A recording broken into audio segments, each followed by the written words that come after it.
The skies over Eastern Europe have become a new kind of battlefield. Imagine small remote-controlled airplanes, but instead of delivering packages they carry explosives. These are called drones, and both Russia and Ukraine are using them in very large numbers. Ukraine sends its drones deep into Russia, aiming to disrupt Moscow's ability to continue the war. They target important places like oil refineries. Oil refineries produce fuel for Russia's tanks and jets. The goal is to make it harder and more expensive for Russia to keep fighting. It is a way for Ukraine, a smaller country, to strike back against its much larger neighbor and show it can defend itself in creative ways. On the other side, Russia is using its own powerful drones to attack Ukraine. These attacks are often aimed at cities and towns far from the front lines.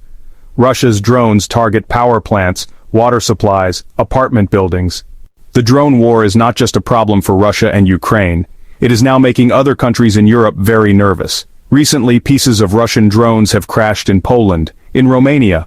Both of these countries are members of NATO, a powerful military alliance led by the United States. The NATO alliance has a very important rule called Article 5. This rule says that if one member country is attacked, all other members must treat it as an attack on themselves and come to its defense.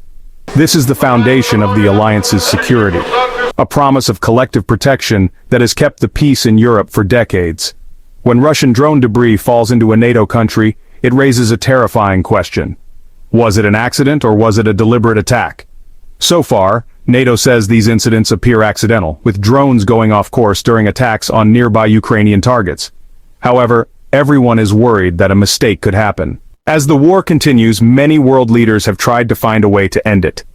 In the United States, President Donald Trump has been very vocal about his desire to stop the fighting. During his campaign and since returning to office, he has repeatedly promised that he could negotiate a peace deal very quickly, sometimes claiming it would take just 24 hours. His main idea is that the United States should not be spending billions of dollars to support Ukraine's defense. He believes that Europe should be paying more, and that America's focus should be on its own problems at home, not on foreign conflicts. To try and make good on his promise, President Trump has taken some specific actions. He has pushed Ukrainian President Volodymyr Zelensky. He has pushed Russian President Vladimir Putin to sit down and talk.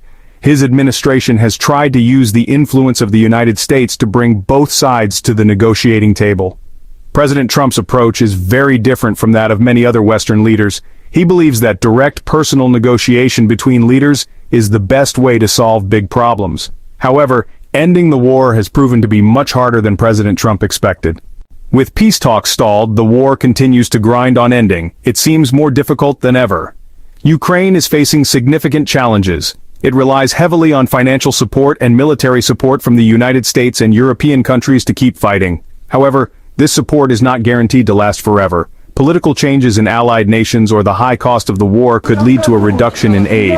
At the same time, Ukraine's army is struggling with a shortage of soldiers and ammunition, making it difficult to launch new offensives to reclaim its land. The country is in a tough position, needing constant help to simply hold its ground. We'll continue to wait and hope for an end to the violence.